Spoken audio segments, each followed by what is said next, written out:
Welcome to Innovate presents Entrepreneurs in Tech. Today we're delighted to have our guest, Nathaniel Bradley, who is the founder and CEO of Data Vault Holdings.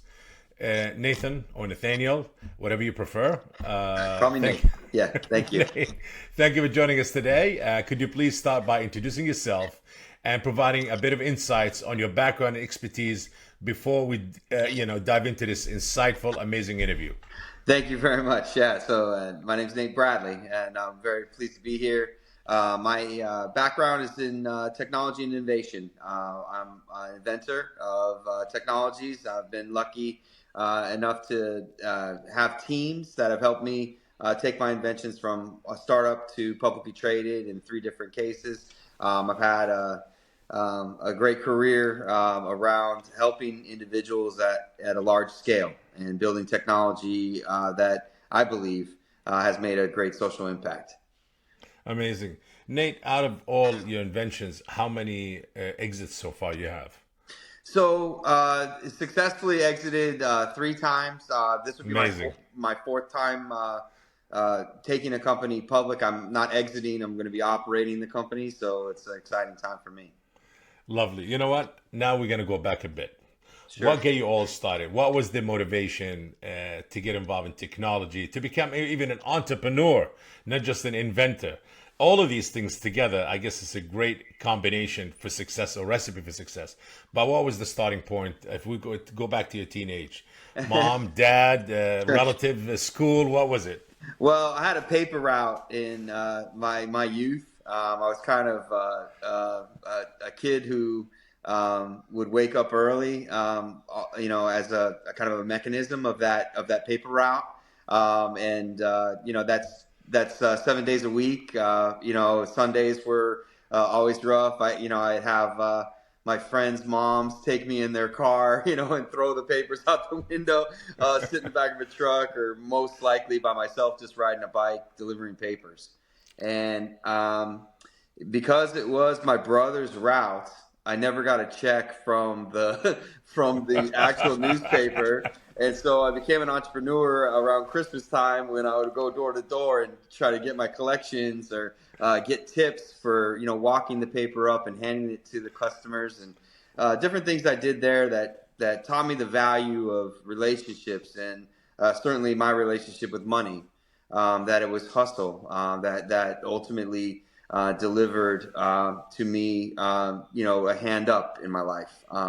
And I had a single mother, but I also had a company that helped kids and had over 300 kids in his care at one point, and sold that company to a healthcare organization. And Whoa. my dad once told me it's an $800 million operation, and I was like wide-eyed. Wow, that's amazing, Dad. You must be rich. And he's like, no, I make $100,000 a year, just over.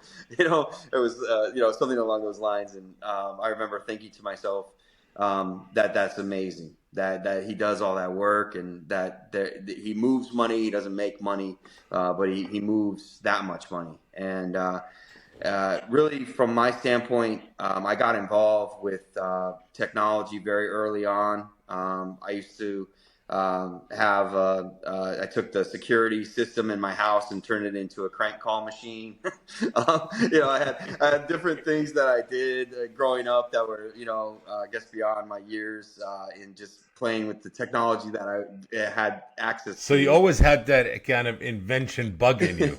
Always look into things, take things apart, and kind of rebuild it. Yeah, and it's really with that mindset that I set out to do my career. Streaming. I have to be very lucky to graduate in 1993, when people say the internet was born. I was a graduate in high school, and there really wasn't great schooling around computer science. Certainly, coding was foregoing. So you had the opportunity to self-teach, and I was able to learn technologies, primarily streaming technologies and coding video. I was very, very involved with video and audio technologies. Got lucky in my life. I was originally studying to be in hotel restaurant management, and got recruited by a very big hotel and resort in Arizona. And my job kind of ascended into conference planning and conference management.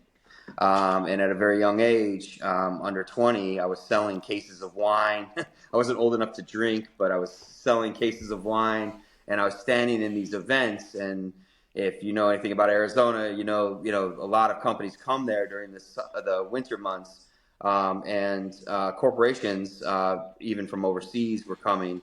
And some of my main customers were from the Pac Rim, and so I had a Nokia conference at one point, and I'm standing in the what they call the catwalk above the general session, and a man holds up a cell phone and he says, "You're not going to need a computer. You're not going to need your television.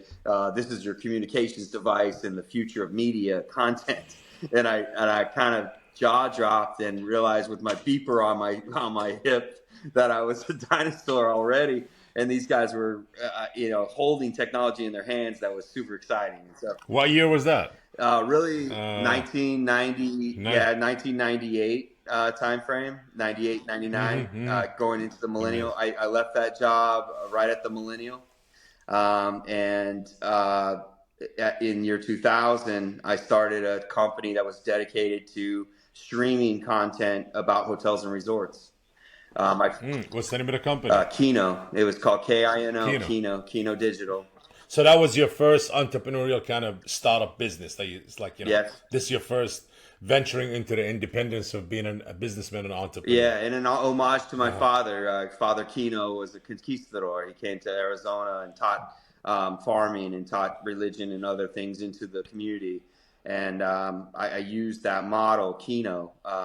We call it Kino Digital. And Kino Digital got a contract with Marriott. We were doing video. We were replacing what was called iPix at the time with streaming video presentations for hotels and resorts. When 9/11 happened, I got a cancellation of that contract. It hit me oh. very hard. I was about to go back to hotels and resorts, to get a job, because that contract got canceled and I wasn't having the success that I had had the year previous. And I got a phone call, changed my life. I ended up going up into Avnet, AVNET. They called me, so they had heard that I had a large cancellation with Marriott, but that they were trying to run a streaming video studio out of Arizona's largest public company. And the purpose Wow. was taking satellite dishes off the top of buildings and replacing it with streaming. Satellite communications were very expensive at the time. And Avnet, if you're not familiar, John Avnet revolutionized the industry by creating a company where IBM ships the computer, Intel ships the chips. They put the chip inside the computer, put the Intel inside sticker on the unit, and ship it to Best Buy. And that added value or highly technical environment I came up into. They had laid off about 48,000 people post 9/11, and they were outsourcing to my little LLC to manage a $48 million facility in Phoenix, Arizona. And Amazing. that became Arizona's It, first streaming video, a dedicated streaming video production hub. And we were working with Motorola, Honeywell, On Semiconductor. Uh, oh, you had a lot of a lot of big names. yeah, it was Lot. phenomenal. Arizona's number one company, and I was just really blessed to be in there. Just walking through their facilities, which are sprawling. I mean, John Avnet bought up the desert and turned it into warehouse and highly sophisticated warehouse space. That added value of Motorola ships the phone, Intel ships the chip, and there's the communication that has to occur between those companies on an engineering level.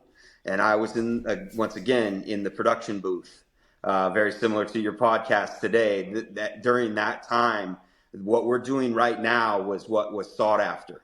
It Wow. was pre YouTube, we were doing this work with giant encoders.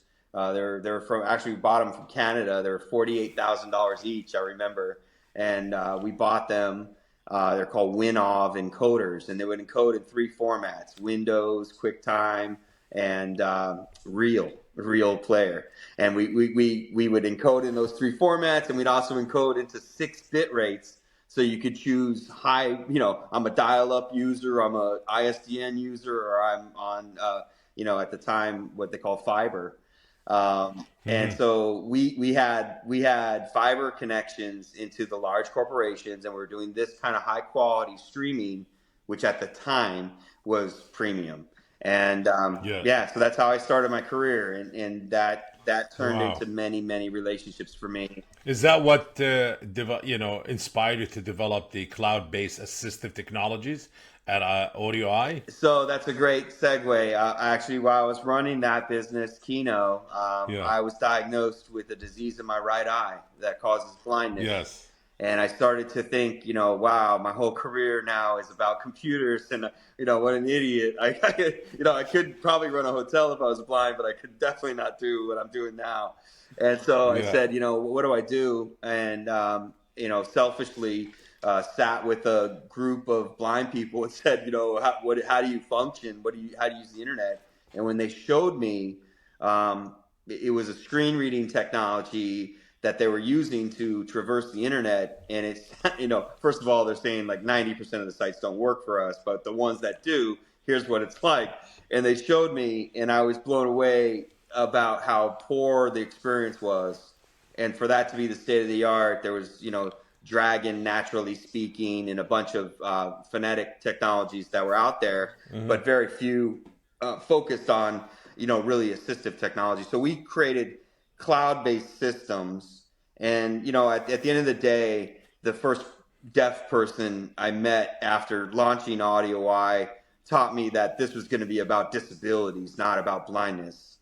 You don't Hmm. look out the window and see people with ramps on their backs or rails that they're going to access your building with.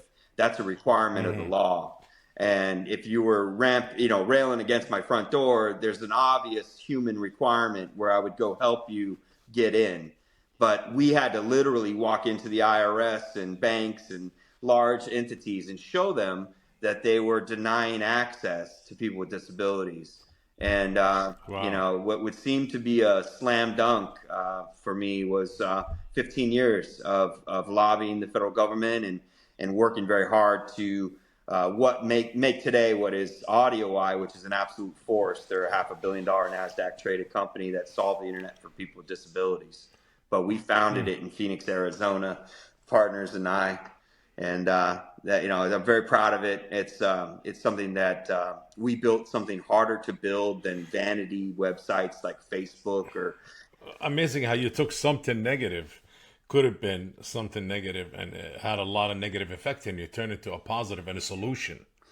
That's really amazing spirit and really an entrepreneurial mind. I'll take it back to the route of getting up every Sunday and delivering papers without getting paid, which is amazing. Taught you discipline and your relationship with money and responsibility, and always stay. You kept your eyes on the prize and never lost vision of it, and of your goals and should I say, and your mission. I appreciate your observations, and thank you for that. Amazing. Let's talk about hypocrite and jag and tag. Oh, so hip cricket. So Oh, hip yeah, so cricket. hip Did I cricket. say hypocrite? I So apologize. no, Hip no cricket. problem. It's probably a better name Hip actually. cricket and jag and I tag. never liked Yes. the hip cricket name, but so Yeah. we bought hip cricket. We bought Jag Tag. We had a company called Augme. It was Augment, Yeah. and Yes. what this was coming out of the broadcast center at Avnet. We ended up purchasing a company called Voice America. It was actually called SurfNet Media Group that owned Voice America. It was a dot bomb. It had a very a hard run as a public company, and it got delisted. It was essentially on a penny stock or pink sheets when I bought it, and they had a sprawling facility in Phoenix next door to my facility. My facility was able to take in Voice America when they went under, they couldn't pay their bills. So we took the company and started broadcasting Uh-huh. from the broadcast center, Voice America. Yeah. I ran Voice America for some time and realized that YouTube and other things had started to enter the marketplace where they were giving away what we were selling. So we were selling the ability to do this type of communication, to have podcasts. And Voice America is still up today, voiceamerica.com. It creates the most internet talk radio than any other company in the world. Amazing. 100 radio shows, talk radio shows. Our model was move people from AM talk radio to internet talk radio, cut their fees in half and move them over. And it was a very, very strategic model. We realized that that company was headed into a harder model. It didn't deserve to be public because it become commoditized to talk over the internet. And so what we did was we did an employee buyout, and we took the company that was SurfNet and made a company called Motivox. We focused on mobile marketing. And we realized that our name, there was the first acquisition we made in New York of a company called Augme. And Augme meant augment. It meant add something to advertising, which was mobile. And mobile advertising, the augmentation of advertising, was in the form of a QR code. And we patented the relationship between a cell phone and the QR code. So we didn't own the QR code, we didn't own the phone, but we owned the software in between. And we had a 20-year run where we owned that IP. Augme bought Hip Cricket also in Washington State, and we changed our name to Hip Cricket. They were much larger than Augme, and so we ended up being Hip Cricket. Very successful run. It was the largest mobile marketing company in the United States. It's been acquired into a company called Upland Software. It's now UPLD. So that's Was that before or after Marathon Patent Group? You were the CTO that there. was before. Before. Okay. Yeah, so along the way, SurfNet Media Group owned patents, and I opened a drawer. They happen to have been written by Jack Brown, who was a lawyer for Apple Corporation. He retired to Phoenix, wrote patents for this streaming company called SurfNet, was Voice America, and he passed away, and those patents sit in a desk. I bought the company, opened the desk, gave the patents to my attorney. Attorney calls me and says, "Nate, I got to talk to you." And I said, "Oh, we're being sued." So I go to his office. He's like, "No, it's good news. Those patents you handed me, they're being infringed upon by some of the biggest companies in the world in technology." So we sued AOL. I believe I was 23 or 24 years old when we sued AOL. And when we did that, I was approached by the shareholders of SurfNet because our stock took off when I had that penny stock, right? And I filed a lawsuit against AOL during the heyday of patent lawsuits in technology, and the stock took off. The owners of the company, the people that own that stock, came to visit me, and they were shocked at my age and shocked at my inexperience, in particular with patents, and said, "Hey, we're going to train you up." And by the good grace of people that were mentoring me, I learned from Jack. I learned from Jack Brown's work in that first patent portfolio. Learned how to defend it. Learned how to grow it. Learned how to file a patent lawsuit. And that was a successful event for me. It took a long time to beat AOL, but we were successful in the end in settling that out. But along the way, we had appreciated so much value, and I learned so much. I was taught by John Cronin, who was famous for building the IBM patent portfolio. I was also taught by Don Stout, who is famous for the BlackBerry RIM case, where he got a settlement from BlackBerry by injuncting their product at the border, which is an amazing person, and someone I learned a lot from. So those two gentlemen, along with some executives that I worked with, taught me patents. And I was recruited by Marathon Patent Group to become their CTO. We did an initial capital raise. Um, Yeah. we had, I think at one time, 120 cases where we represented small patent holders against large players. Had some success there. There was a change in the patent space around Obama's administration in that time frame. He made a deal or made a bill into law that was a Americans with Events Act that really changed the landscape. So that company changed to crypto. And I've since,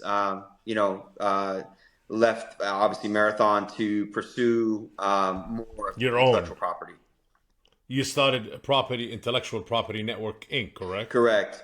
Yeah, so Yes. I helped companies file their own patents, and the IPN is something with Josh Paul and I. We have built out. He's my partner there, and a technologist that specializes in understanding patents where they fit in the world. And he and I have become prolific inventors. We look at the invention landscape around hot technologies like blockchain and AI today, which is Data Vault and ADIO. We've Yeah. created now approaching 50 patents that are part of that company, Data Vault Holdings. Amazing. Then you started, Data Vault Holdings, correct? Correct. After that. Correct. Okay. Now, just to clear a little bit for our viewers and listeners and myself, you never went to school for tech, for technology. Are you an engineer, software engineer? No, no. I No. have them to work for me. I just want to be clear. I just want to be clear. You never went to school for none of that. You worked in the hotel business, and how your life and your career, the path and should I say the roads that you took, is absolutely amazing. That with the right mindset and the hunger to learn and to understand, you became an inventor. Correct. Yes, and in the technology world, not just any inventor. You're not inventing furniture. You're not, no, in the tech world and holding patents. You own companies, so you learn about patent, about technology. I mean, the patent laws probably is so complicated, and if you're not a lawyer, understand it. And you're not a lawyer, but you still understand because you were working under this lawyer who really understand the patent laws and everything and all the intricacies of it. That's right. Yeah, I went to the school of AvNet, to be honest with you. AvNet, when you have companies that are on the innovative cutting edge that are getting together to say, here's my computer, and put this chip in. Yeah. There's so much technical communication there, but also what I learned and what I got to be blessed to be ahead of the curve on is seeing the evolution of it. To see it from the time I saw it in the hotel where they're holding up a Nokia phone to the time of today where you and I are talking on a phone, and it's like we're on Yes. broadcast television. Oh, absolutely. Even better. Correct. Even better. Correct. Absolutely.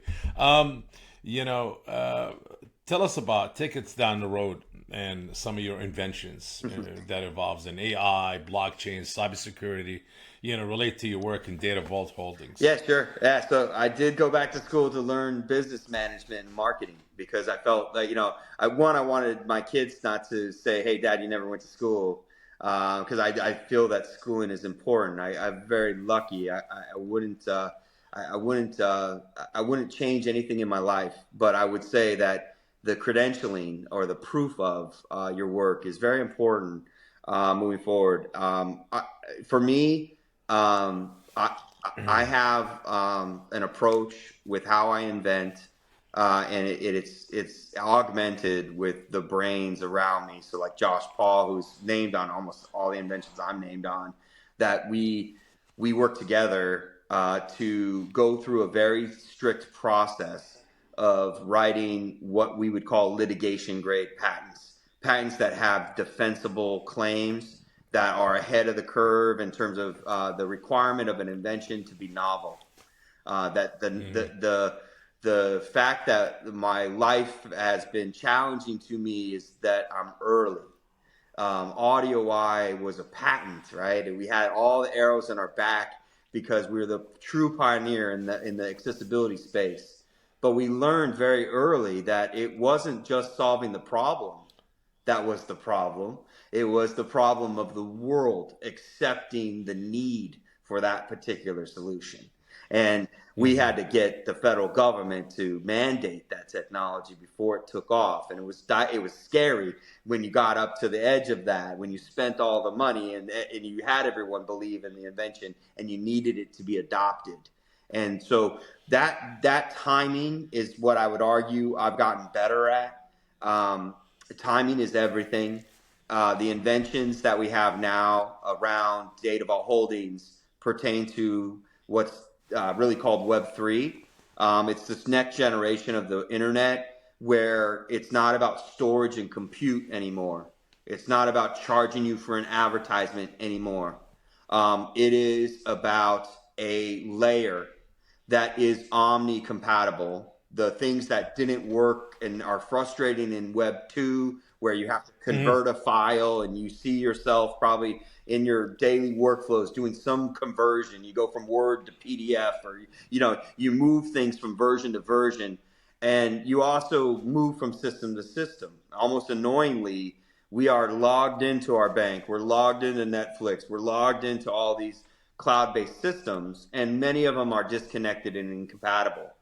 What we're talking about with Web3 is an omni-compatible space where everything works together, where the decentralized banking allows me to send you money and for me to receive money and for us to have a contract that's permanent and immutable.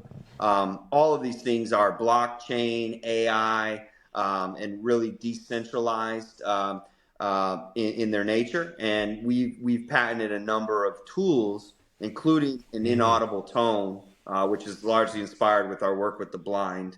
With AudioEye, we kind of took over a inaudible tone technology that we've built out in many different areas to collect data. Um, you advocated for the digital Bill of Rights. How do you envision it shaping data privacy in the future? Yeah, so that's a great one. And with respect to the Bill of Rights, we believe that you should not just get a letter in the mail to tell you that your identity was stolen. You had a Target credit card and your identity was stolen, and we're sorry. And they're done with the problem. They put you on notice. You know that your identity was stolen. You don't get so much as a pair of socks for that. Okay. Okay. And so I think that is wrong. I think that those companies should be fined on the number of violations that they have, the number of theft that they have around that asset, that they should be paying consumers immediately a nuisance fee, a fee based on that theft. And so I've lobbied our federal government about putting teeth in cybersecurity laws, so that corporations in particular that have our private information, think of healthcare information being coveted or very private, and that privacy layer is something that we've looked to enhance with the data vault inventions. Not only is that layer omni compatible, but it's ultra secure.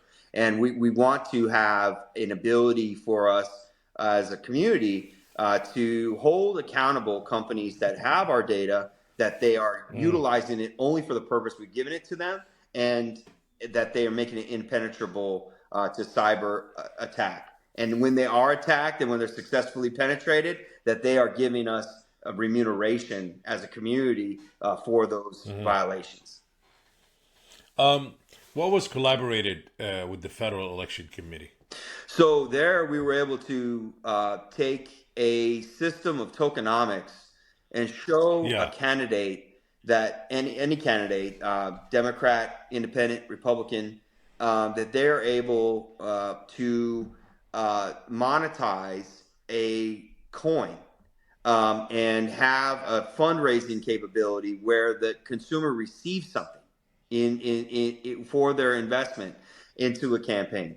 That largely would be data about my positions, about how I feel about things. And I know, we're not getting into politics, but the FEC, the Federal Elections Commission, allowed us or approved us our patent invention to enable campaigns to proliferate information using the inaudible tone as an instance. So I'm speaking to you, I'm speaking to a crowd of individuals that want to learn about my policies. I can send out a tone that takes their phone to my policies. I can send out a tone over the airwaves that opens your phone and takes you directly to my donation page. These Unbelievable. types of triggers have a lot of utility in elections. And what we were able to do with the FEC is get approved. We were coming off a lot of distrust for tokenomics and kind of what they call the crypto winter. And we went into the FEC to prove that the tokenomics is actually a breakthrough in politics. It could help in a lot of ways, even at the end of the line where blockchain is an ultimate solution for elections. Nate, let's talk about your latest invention, your latest success that you're most excited about, and you've really been pushing very hard out there to the market. Yeah. I know about it, but I want our listeners and viewers and everybody else can watch this amazing interview to really kind of be aware of it. Thank you. Well, that's Data Vault. Yeah, Yes. so Data Vault is a solution to really turning cash, turning data into cash. The solution is something that Bloomberg has done in our country for 50 years. He has a Bloomberg terminal. It is available to you at a fairly high monthly cost, but if you can afford it, it allows you to get insights on the market and allows you to have information that you can judge and make your bets on the stock market with, or use in your company as actionable intelligence. Brilliant company. He is basic cable to Data Vault's YouTube. We pop up inside companies. We allow for the self-publishing of data assets with no third party other than Data Vault that orchestrates the sale and the monetization. We are able to get peer-to-peer companies to exchange data for cash and buyers and sellers to interact around data. And we built a system where we never have to touch data. We never assume any of our customers' data assets.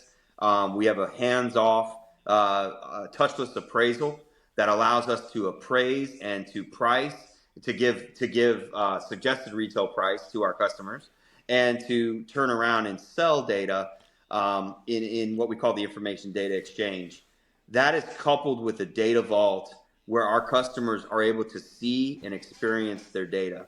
We're entering a phase of data perception where you should be able to sit at a cockpit in your office and see all the data inputs into your organization and make determinations based on that data that save you money, that save you time, that make you more efficient, that make you a better operator.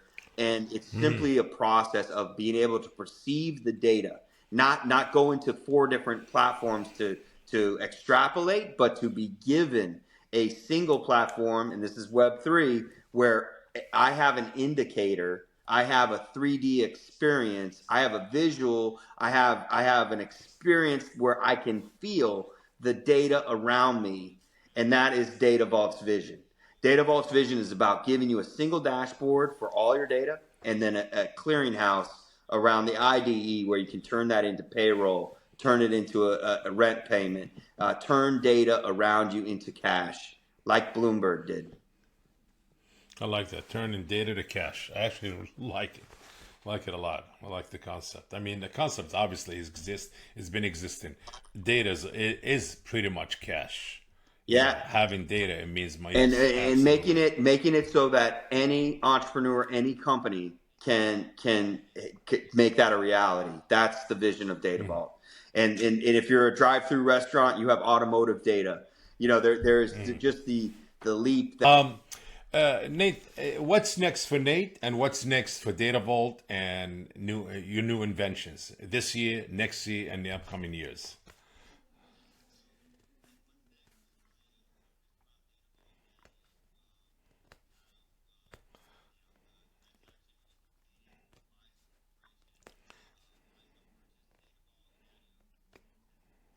Congratulations, amazing. Yes.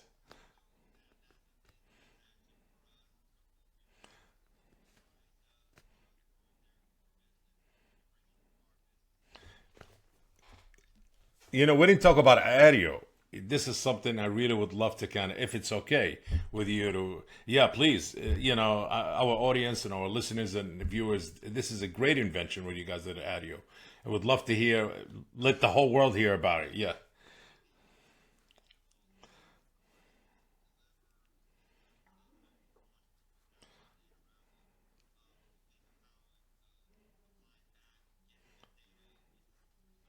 yeah.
This is great if you're watching you at a wrestling match or at a baseball game, as you just said, or any kind of sports event or a concert or a big music festival where there's speakers everywhere and there's everybody got their cell phone on, and so you could kind of transmit a signal, a sound, and in that sound there could be merch, it could be for the next event, it could be for anything. Am I right?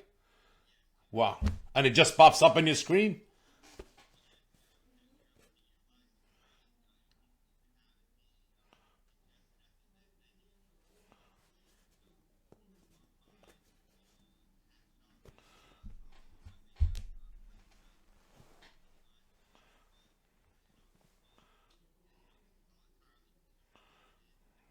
Yes. Wow.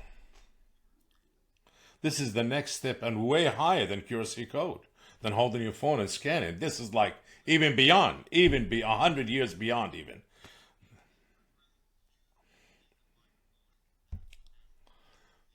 Wow.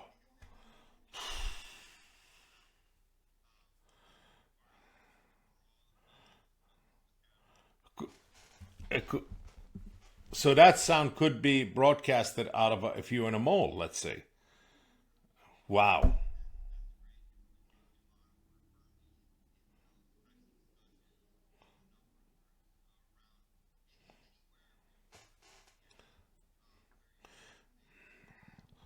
Amazing.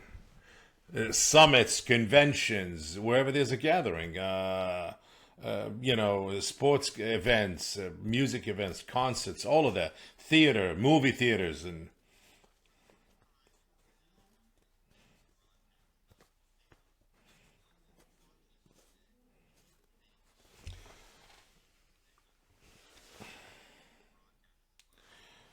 Nate, is that the future of direct marketing and consumer buying and consumption? I mean, uh huh,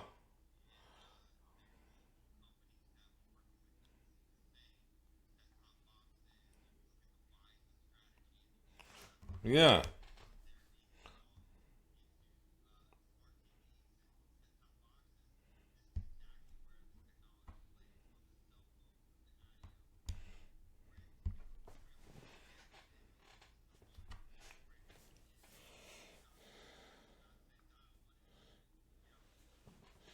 it pops. Wow, you know how they say sometime when you're holding your phone and you're talking, and all of a sudden you go on Facebook, or you go on TikTok or anywhere, and the product that you were talking about it pops up. With your technology and audio, would it have something with the sound that comes up, and the things that you desire or you buy or you on or you're searching on your phone, it kind of helps you. it kind of it jumps off, I would say, like 3 4 steps ahead and gives you what you were looking for based on.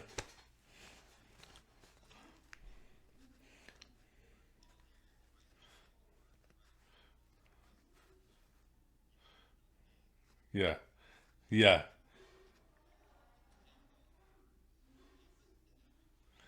yes.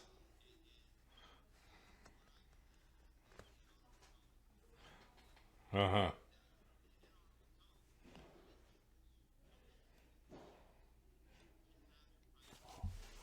So this is pretty international, pretty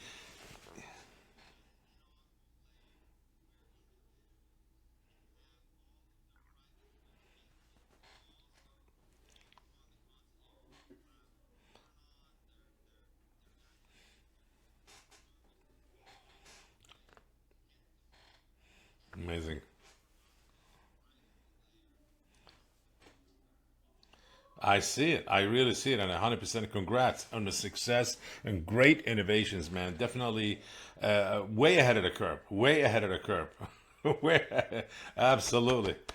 210 million, I think this is undervalued to me because something like this is worth about a couple of $1 billion at least, even more. Yeah. Yes.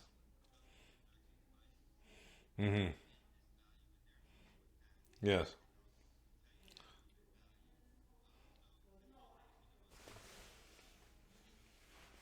Yes. I always ask our great guest on entrepreneurs in tech, I always say, looking back at your journey, what advice you would give to young entrepreneurs? But I have to say, if anybody that actually deserved this question and this question made for is for you, Nate. I interviewed a lot of people. I really did. A lot of great, amazing entrepreneurs, successful people who had multiple exits as yourself. But your story, it resonates and it's an amazing story. Just, I would say the true American dream that you dream it, you could do it. It just your mindset and your hunger for knowledge and to learn and not to be afraid and just do it. You got up and do it when you were a kid, delivering that paper every day. You just got up and did it at 6 o'clock in the morning and it kind of resonated in you and kind of created some kind of a different how should I say a different ritual in you, and here you are. So what's your advice for a lot of the people who are going to watch this or just people coming up in the world and a bit confused, which is normal. We're all confused at a young age. We don't know what to do. Even people as old as me and way older, they're confused. People, we come across that in life. What you advise for anybody who's wants to take the next step in life and change their life, become better? Yes. Yeah, Mickey Mantle, there was a book that I was given at a very young age by my father. It was called The Quality of Courage. And the quality of courage is really, in the end, as an entrepreneur, believing in yourself. And when you have a pattern that you recognize that you can disrupt, if you see a problem you can solve, you know, that you can believe in yourself and believe in your solutions and stick to your guns in terms of your own personal integrity and how you conduct yourself, treat others well along the way, and keep your eye on your dream and continue to fight for it and believe in yourself every single day. We get beat down, we get disrespected. There's all kinds of short interests in our life. And the idea of belief, and every time that I have wavered in my belief in myself, I have had weeks or months where I haven't succeeded to the extent that I could have. And I would just impress upon people that the money in the bank, it all comes to you when you believe in yourself and you solve a problem and you truly devote yourself to the solution. You can prevail, and the American dream is alive and well, and we're living proof of that. And I've done it over and over. It wasn't a fluke. It's a system, and it's a system available to all Americans. And I want all Americans to know that and believe that, and have the resources around them, even minuscule as they may be, that you can take that one hand up at the right time and move yourself towards your goals and believe in yourself. I would say belief The in power of yourself believing. You is heard it the number one first. advice. Entrepreneurs in Tech for Nathan Bradley. Nathan, do I see running for an office soon? Because the way you speak, my friend, and your knowledge definitely, and pushing that American dream is still alive, which is absolutely, you're a great example of that. Maybe a senator or a congressman in the future. Philadelphia, so it's the birthplace of democracy. So my father was a senator. Great. Great. I guess next we'll see it. Yes, definitely we'll see. We're gonna vote for you, my friend. Nate, I gotta say thank you for joining us today, and I appreciate your time and effort, and to be on, to come in on Entrepreneurs in Tech and to share your story and your journey and your experience and your positive energy that lots of our listeners and viewers will definitely feed into it and in a positive way. And again, the American dream is still alive, and you could do it. The power of believing, absolutely. Be sure to follow us on our social media and keep innovating, stay curious, and always think out of the box and keep believing, like Nate said. Thank you and take care. Thank you very much. My pleasure. If you enjoyed today's episode, make sure to share. Innovate presents Entrepreneurs in Tech podcast. And if you're joining us on YouTube, please like this video and subscribe to the channel. Until next time.